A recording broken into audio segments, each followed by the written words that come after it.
This is Books for Breakfast, a podcast where we talk about books and writing.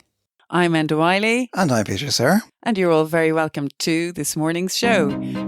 On today's show, we will be listening to the 5 shortlisted poets for this year's Strokestown International Poetry Competition, and the winner will be announced on May the 5th at 2 p.m. in the stables at Strokestown House. So I hope some of you will come along to that. And we'll be talking to Paul Muldoon about his time as Ireland Professor of Poetry and his new book, Joy in Service, En route to Gore. And so, to the 5 shortlisted poems for this year's Strokestown International Poetry Competition. I was lucky enough to judge these poems this year, and I'm delighted with the shortlist. From Book Lice to a post-storm bicycle, to an old man in an upturned car, to a mirror and a 1920s artist couple in a French port town.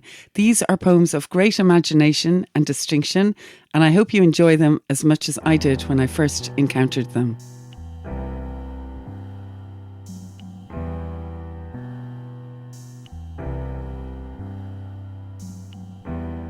One of my favourite poets is Thomas Tranströmer, who passed away in 2015.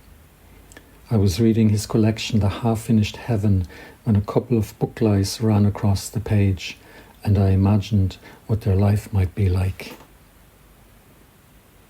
Living with Thomas.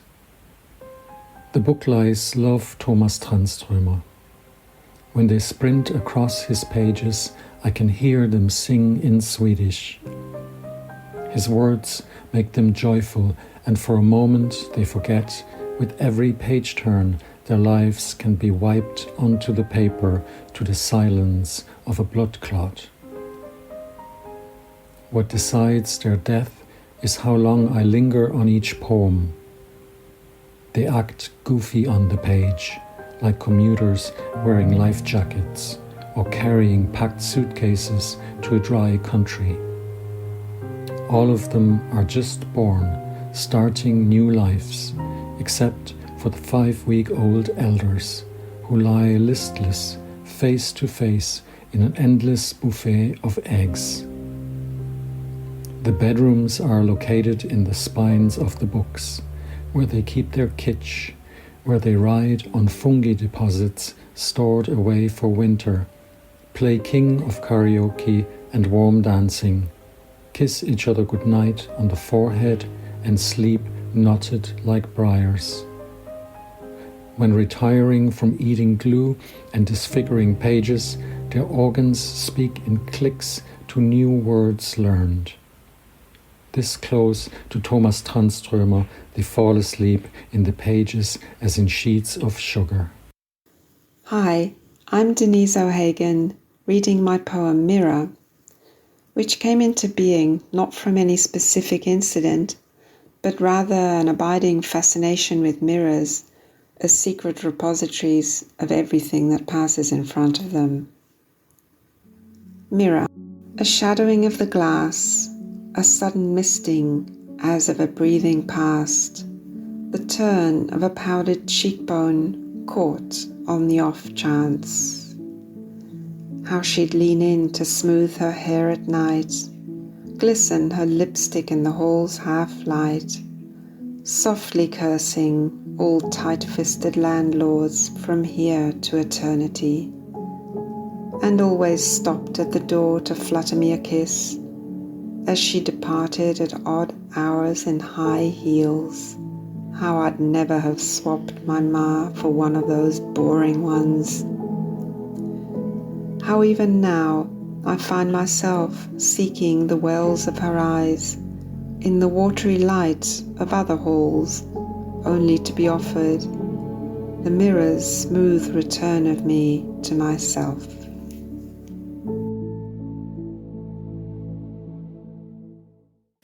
Hello, my name is Catherine Phil McCarthy. I'm delighted that my poem Old Mackin is shortlisted for the Strokestown International Poetry Competition 2024, and also delighted to read it for Books for Breakfast on National Poetry Day. Old Mackin started from seeing a car at the side of the road recently that had capsized in an accident and it reminded me of a drive to school in the early 1960s in County Limerick. Old Mackin. We came across the Green Beetle, upside down, wheels revolving, by Ransom's Gate, at the foot of Kilpeakin. Where is he driving this morning? Old Mackin, boot to the floor. My father addressed no one in particular. I had never seen the world more pristine. Sunlight on the rimed windscreen, crystals glistening on the tips of holly leaves. Who wouldn't want to drive this morning? Frost tickled our throats. Father crossed the slippery road to force open the driver's door, jammed beneath the bonnet's weight. He shook the herringbone wool sleeve of the 96-year-old, slumped beneath the steering wheel, who lifted his bare, scratched head, rubbed watery eyes, realised where he was. Like a child, he wriggled out, crawling on hands and knees, regained wobbly feet, eager to investigate how they would roll the car over so he would sit in and proceed. Instead of having to take a back seat, be landed home into the yard and face court before son-in-law and daughter. Thank you very much. Hello, it's Catherine Ann Cullen here, and I'm going to read my poem, Storm Damage. I wrote this after my mother passed away in St. Vincent's Hospital in Dublin last November. On the night she died, I left my bike behind. There were a few storms around that time that seemed to mirror the inner storm of loss, and when I got back a week later, this is what I found. Storm damage. When I went to collect my bicycle from the hospital where you'd withered, the storm had recast it as an autumn sculpture. The grooves between frame and tyres were choked. Wheels vanished into flares of amber and yellow. Here and there, a green frond interlaced the spokes. It almost took my breath away, this blaze of light in the half-dark. I took time to trundle my bike down the path, loath to dislodge the gifted leaves too fast. With each turn, they fell away, singly or in huddles. Behind me, a trail of fire. Before, the way home. Hello. This poem is about the Scottish architect and artist Charles Rennie Mackintosh, and it's told from the perspective of his wife and artistic collaborator Margaret MacDonald. Although Mackintosh is now recognised as a major figure in European design, later in his life he was so disillusioned with architecture that he devoted himself to watercolour painting, and in the 1920s went to live with his wife at Pourvendre in southern France. And this is the poem, Pourvendre.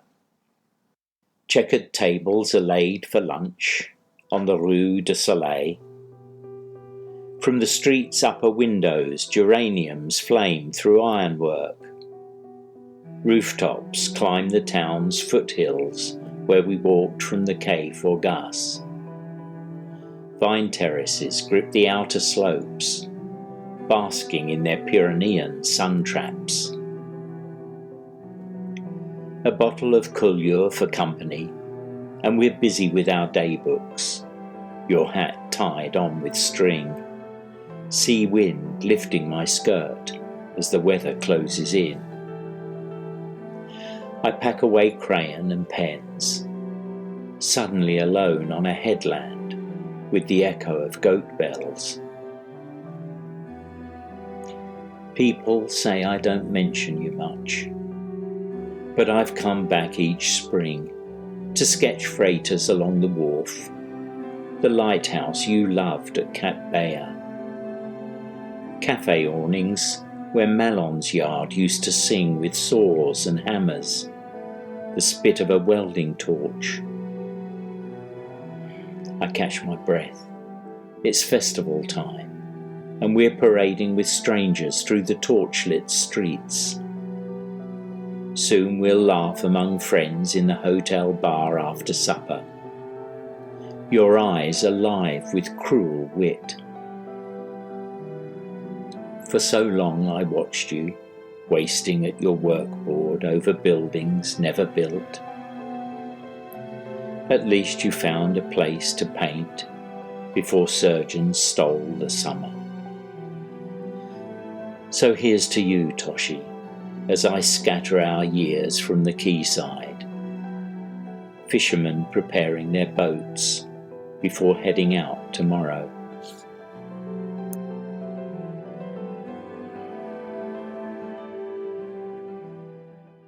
And that was Thomas Bretzing reading his poem, Living with Thomas, Catherine Ann Cullen reading her poem, Storm Damage, Catherine Phil McCarthy reading her poem, Old Mackin, Denise O'Hagan read her poem, Mirror, and Victor Tapner read his poem, Port Venge.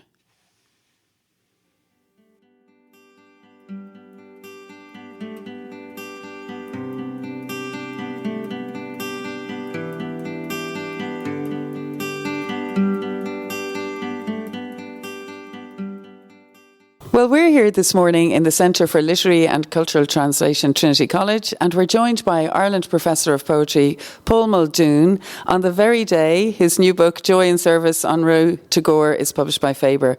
Paul Muldoon has, of course, been an enlivening presence in Irish poetry since his first collection, New Weather, burst on the scene in 1973, and his work is widely admired for its wit, its invention, and its unbridled imagination.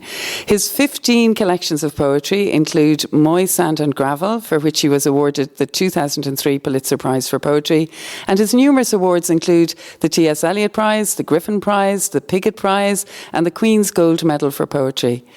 A former Oxford Professor of Poetry, for many years he was the Howard G.B. Clark Professor in the Humanities at Princeton, and now divides his time between the US and Ireland.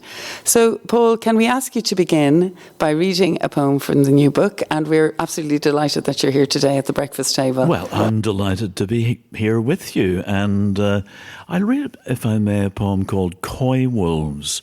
Now, the coy wolf is a phenomenon that we don't have in Ireland, and I think we may be pretty happy about that, because the coy wolf is a cross between a coyote and a wolf, as his name might suggest. And they're quite prevalent in New England these days. They've come over out of Canada, I think, for the most part. Not that I'm suggesting that all bad things come from Canada. Well, I shouldn't say bad things. Let's say dangerous things. So I spend some time in New York, Upper New York State, and where I quite often hear coy wolves, and indeed have at least once seen one. And this is a poem that tries to make sense of that. Coy wolves. The sight of one crossing my yard, all copper zinc in broad daylight, is etched on my eye. It's mostly at night, though, when they snag a hapless deer, their voices are raised on high. No sooner do they corner a woodchuck or raccoon than their cover of ghost riders in the sky resounds from here to Oregon. The version I myself favour to kick off a road trip is Frankie Lane's of 1963. Others reckon Johnny Cash to be preeminent. Still others heap praise on Elvis Presley and Burl Ives. This midnight mix of yodels and yippee-i-os may derive not from a whole pack, but a single pair. In Alaska, a hunter's been known to set out knives covered in ice blood, on which coy wolves will pare themselves down to the bone. Though this may be no more than a brouhaha over competing claims to a garbage bin that'll set off the neighbour's motion detector camera, we hear it as both a paean of praise from a mission featuring a mosaic of St. Francis and the Wolf, and a muezzin's call to prayer from an unlikely mosque. Frankie Lane did invite me once to co-write a song, but I stupidly declined because I can't read music. Well done. That was so enjoyable to hear, wasn't it, Peter? It was indeed. And wolf, I know, because the wolves come back. I know that there's also the poem, isn't there, about the last wolf in Ireland as well. Yes, or purportedly, supposedly, the last wolf in Ireland. You know, I think there are various contenders for that position. And, you know, probably in the modern era, with our, you know, in advanced, quote-unquote, sense of communications, we would be pretty certain which indeed was the last wolf. But it's perhaps, it's more open to doubt, I suppose, as to which exactly was the last. But the wolf, yeah, I mean, this was a remarkable animal. And, you know, I suppose somehow... I sent a book off a few years ago, and my editor, Jonathan Galassi at Farrar, Straus and Giroux in the US, said to me, well, this is really quite an interesting bestiary.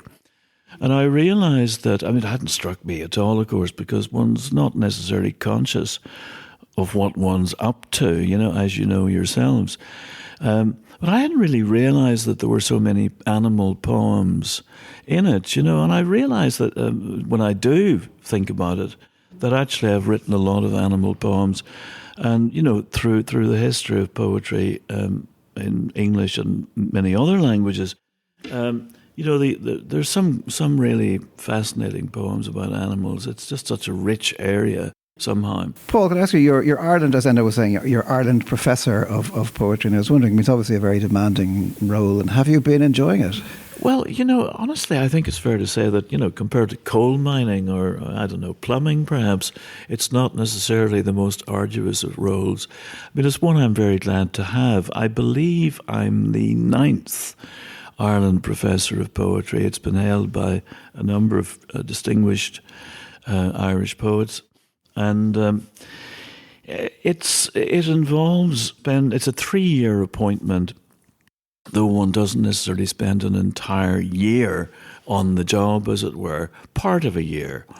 And in one of 3 universities, Queen's University Belfast, where I myself was last spring, Trinity College Dublin, where I am this spring, and where we are today, and then next year, if all works out, University College Dublin. So those 3 universities are part of the system, as it were. So one gives a lecture in, you know, both cities, Belfast and Dublin, a reading. I myself have been running a few seminars, doing a bit of outreach, as they call it. And the seminar is called How to Read a Poem. Oh yeah, we were very interested in that, actually. I asked you about that earlier when I met you a while ago. Yeah, because it's how to read a poem. You just literally choose poems that have been published that week, isn't that right? Pretty much that week, or, you know, within, you know, a week or two. So basically, yeah, I mean, so in other words, they're hot off the presses. They're spanking new poems, and I think, you know, most of the people who come there are, for want of a better term, members of the public, right? There are a few students, actually. It's great to see a few students there, a few very bright students.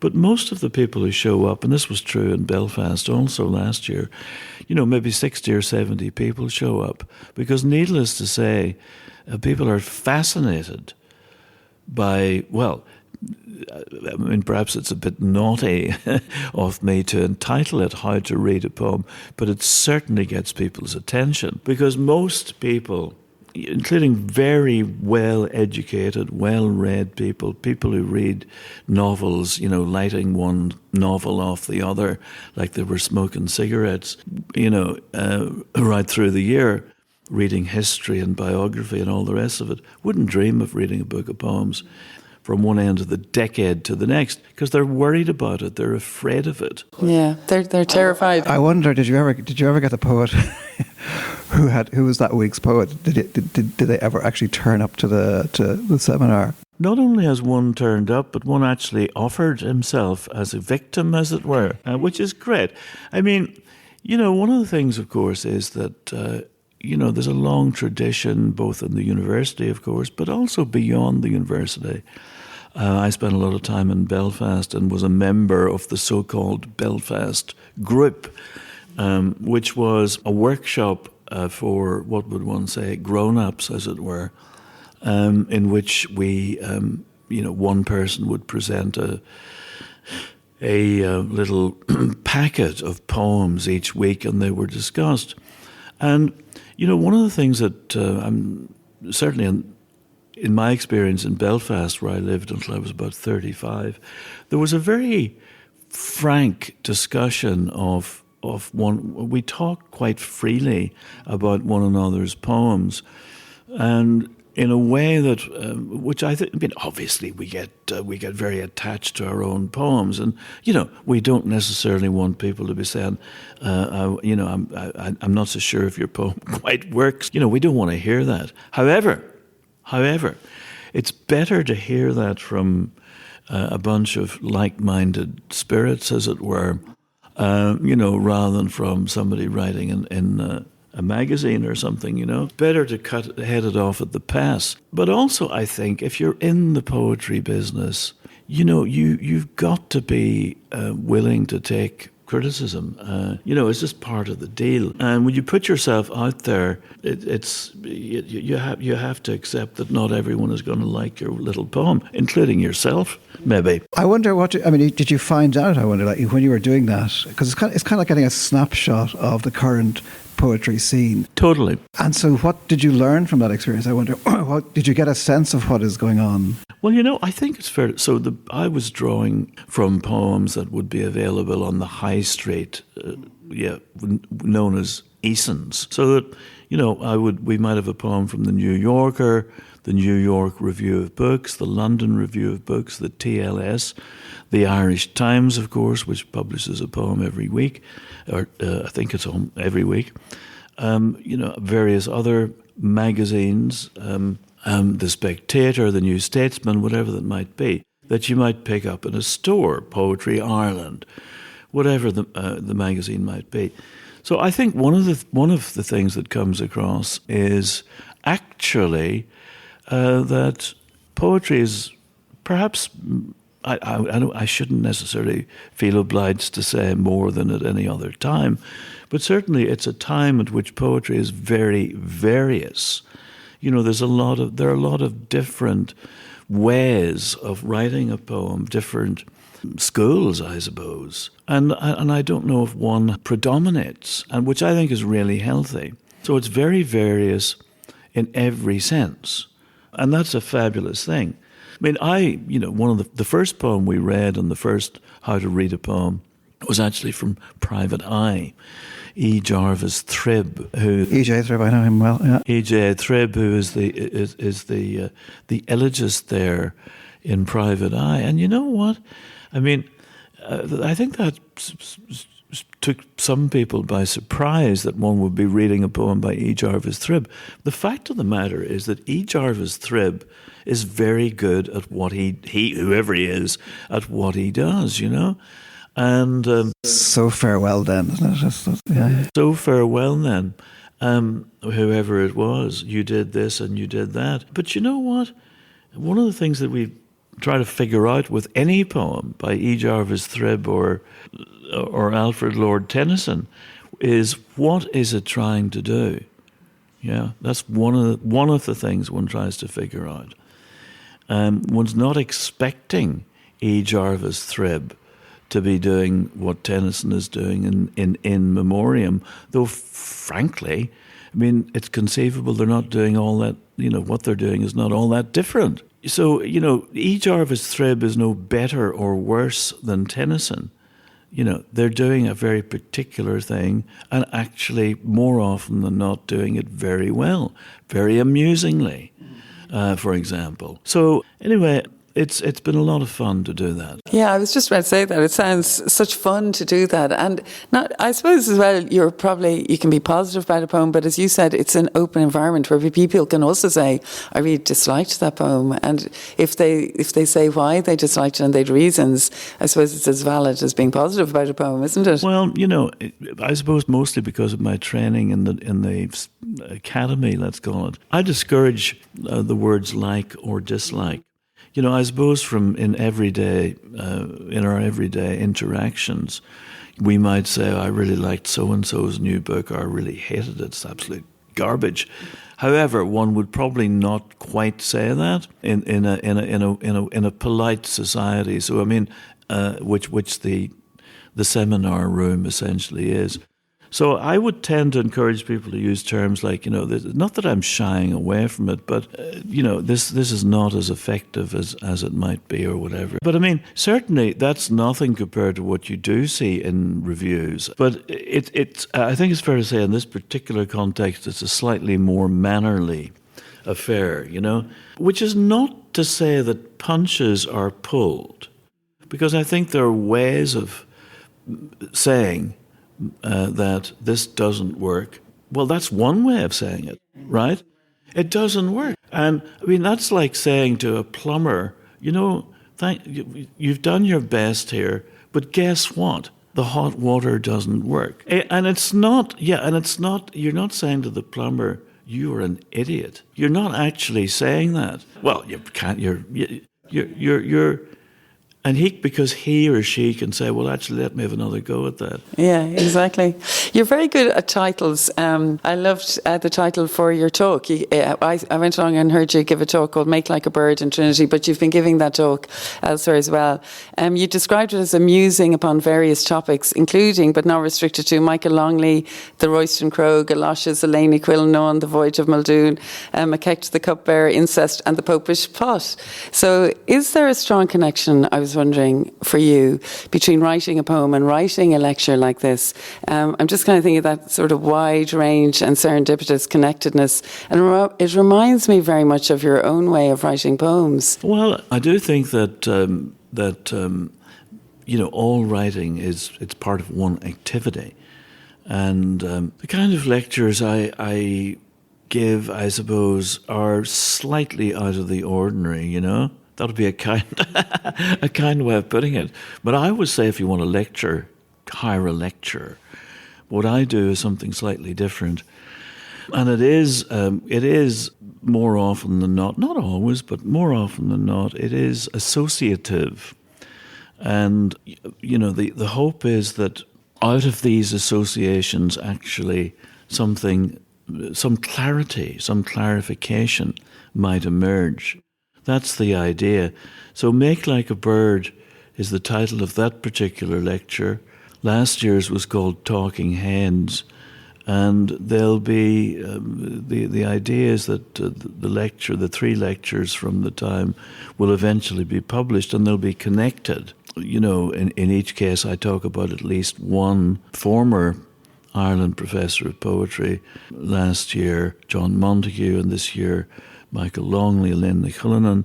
Next year, it will be Nuala O'Connell, will be one of the main, the poet of focus. But there'll be lots of other things going on too. It's a way of, it's kind of, they're wide ranging, I suppose, and the description gives that sense, I do like to move around. Yeah, I like to have a bit of fun. I like to have a bit of fun. We're sitting in a room I'm very fond of and teach in every autumn to students interested in translation. And I know you've been working. One of the things that you've been doing here is a series of literary translation kind of master classes. And I was wondering, could you tell us a little bit about how those worked and what kind of things you got to do? Well, one of the things that excited me about being attached to Trinity for a term or two was the Centre for, with the connection with the Centre for Literary and Cultural Translation. So I was keen to do something under that aegis. So I did a couple of workshops for them here.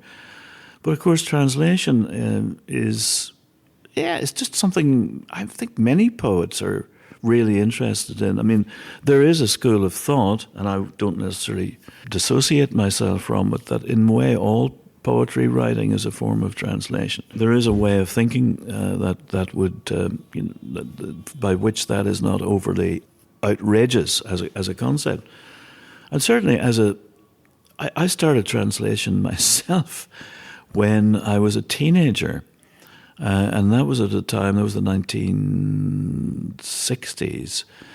There was a very good column in the Irish press, Strokestown, the translation column, and we were encouraged as school kids to send our poems off to the Irish press, and several of our poems were translated there. So among the first poems I had published were translations. I was translating from the Old Irish.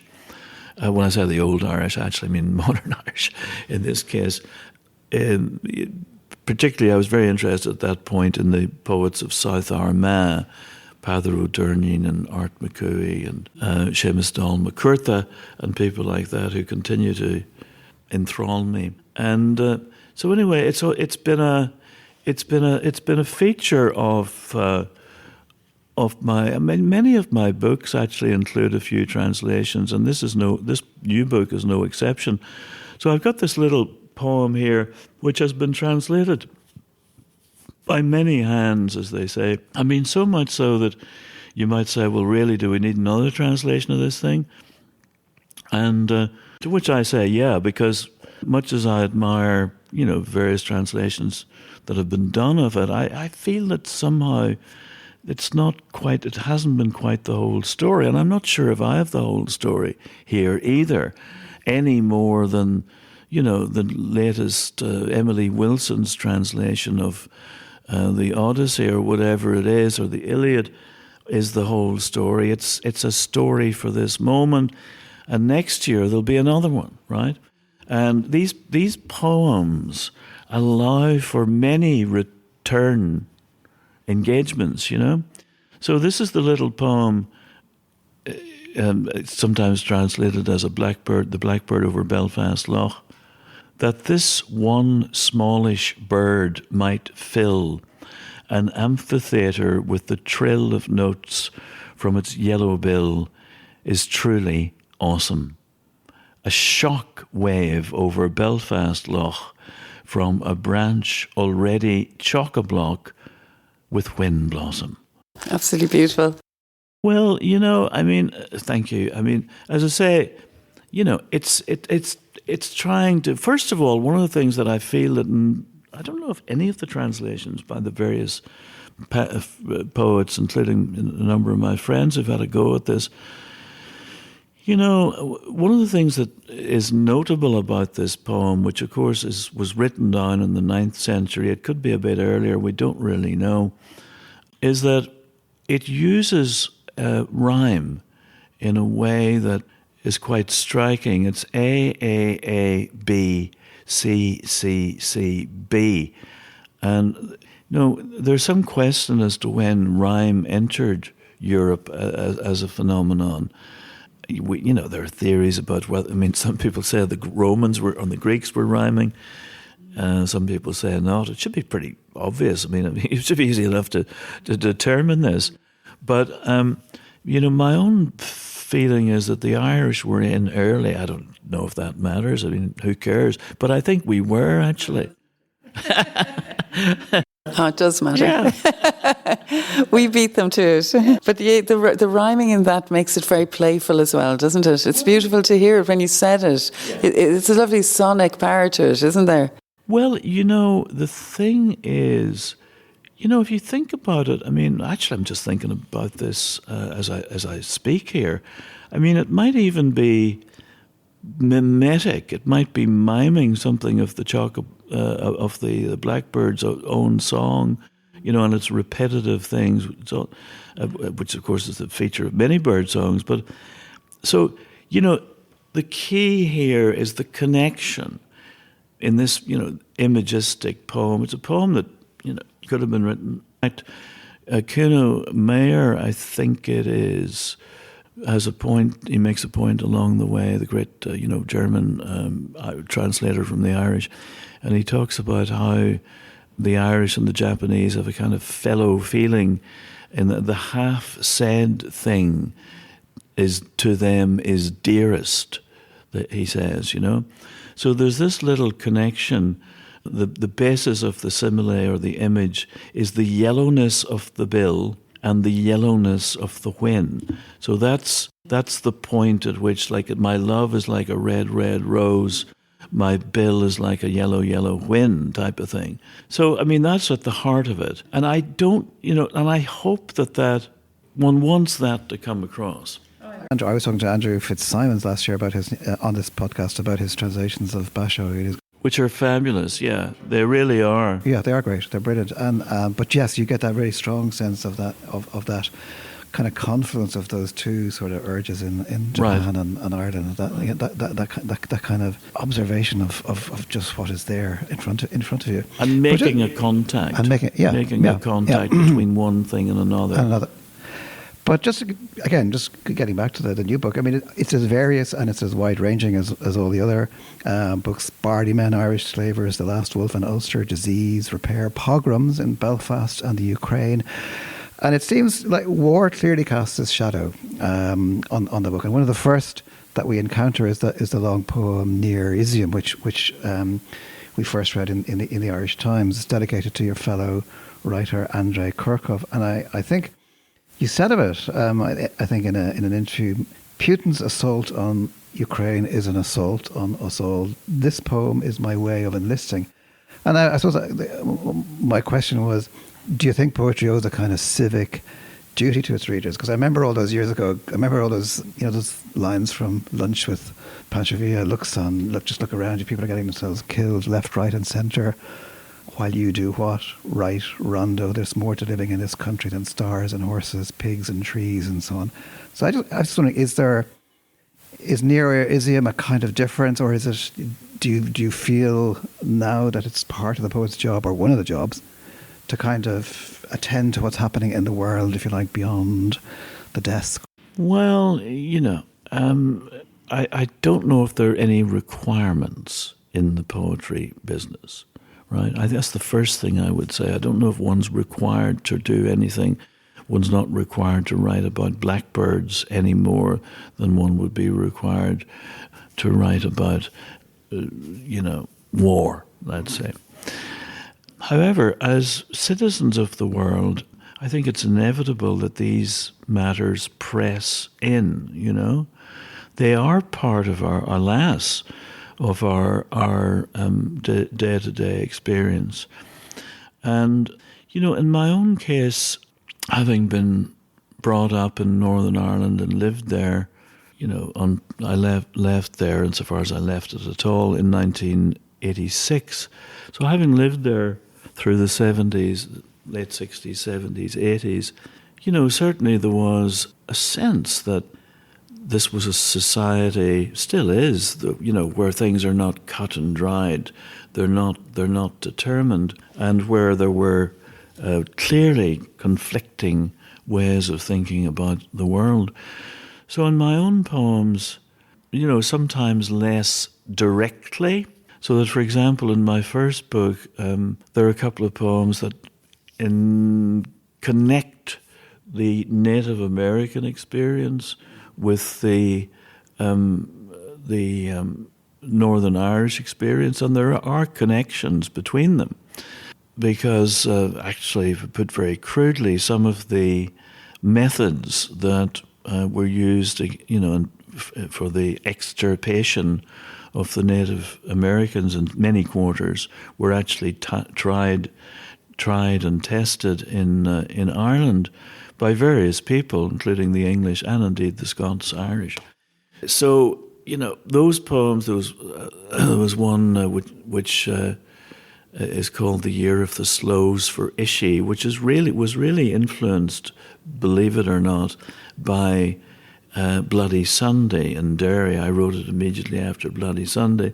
Now, it's not so clearly about Bloody Sunday as, say, Thomas Kinsella is. Butchers doesn't, okay?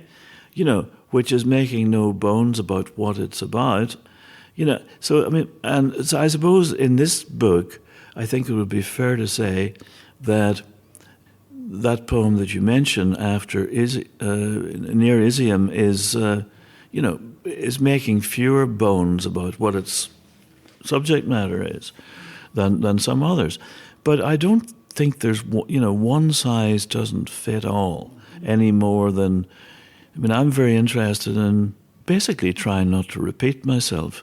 And I'm sure many poets are. It doesn't mean that one's not doomed to repeat oneself. Of course one is. But you try to do different things. So, and, in terms of the political, which is what we're talking about, I have poems that, where I actually try out different positions. Because there are times when, a certain position maybe seem to be more to the fore or more necessary to have stated than others, and I also have conflicted views on various things, which, and entertain contradictory views, and as far as I'm concerned, that's okay. It's part of being alive, isn't it? I think it is. And so the one thing I do hesitate, I don't like the idea of being required to do anything. Yeah, I don't like that either. Neither do you, Peter, I think. There's a lot of mischievousness in this book. There's a lot of fun in it. A riff on Pablo Neruda's Ode to the Artichoke, or what seems like an update on why Brownlee left in By the Time You Read This, or a glowworm's address to a mower, not to mention a feast of unexpected rhymes. We were talking about rhymes earlier. So is play an important element?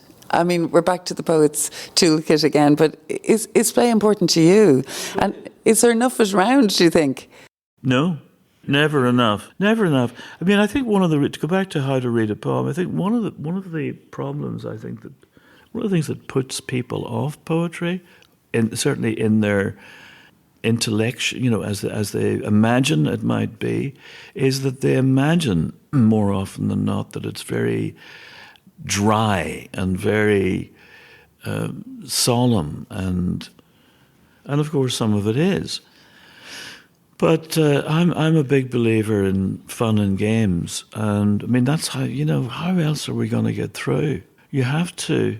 We know this from our, we know it, when we're viewing a corpse, and somebody's telling a joke, that's basically. And the relationship between those two things is real. And that's how we get through the world. One of the ways in which we get through the world.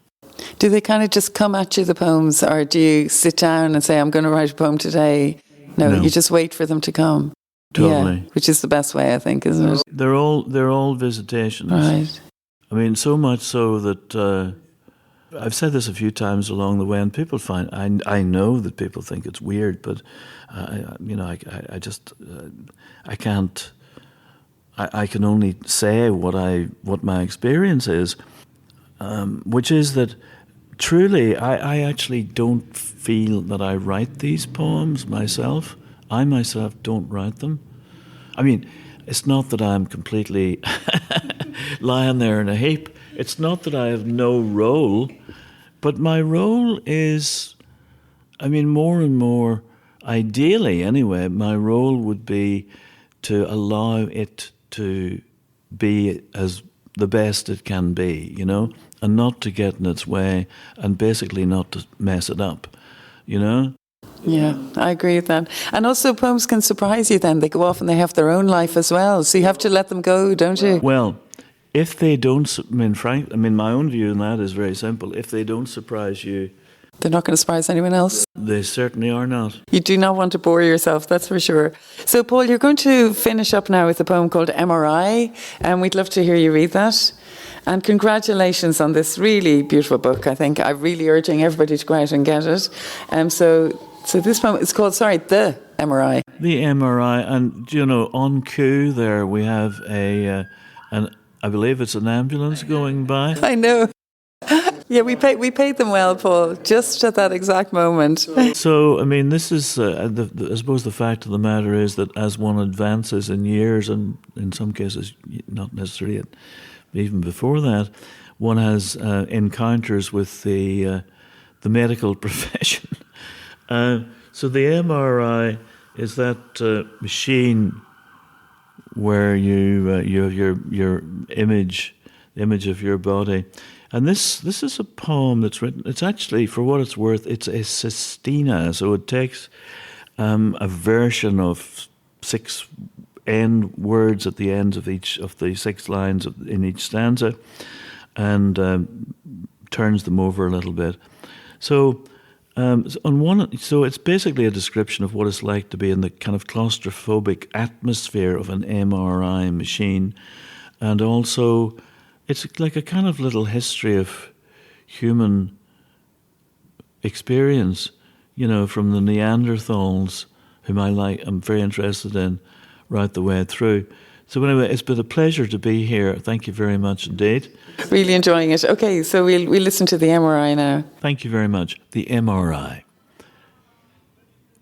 Again and again, we'll put our shoulder to the wheel on which we're broken, stretched out at the heart of a replica of the stone sarcophagus we once believed to eat flesh.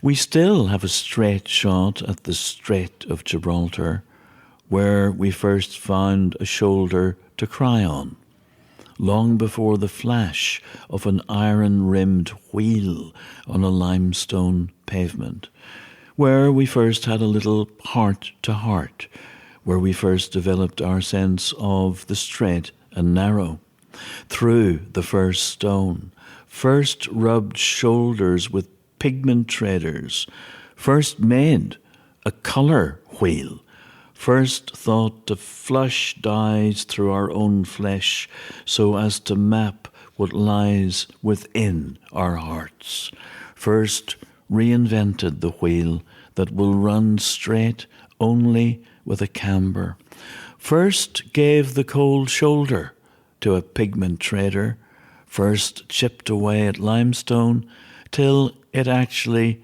looked like stone, first assigned a shoulder flash to the airborne division, first deigned to shoulder the blame for what happened in the heart of Galicia, long before we learned to lie straight as a die, though the planets wheel and wheel about us, before we first secured a lodestone to our merchantman, first entered the home strait where ore is crushed in the flush, as the heart is ofttimes crushed, first put our shoulder to that great wheel, saw Anu in the flesh, first learned that a stone-faced doctor has the heart to give it to us straight from the shoulder.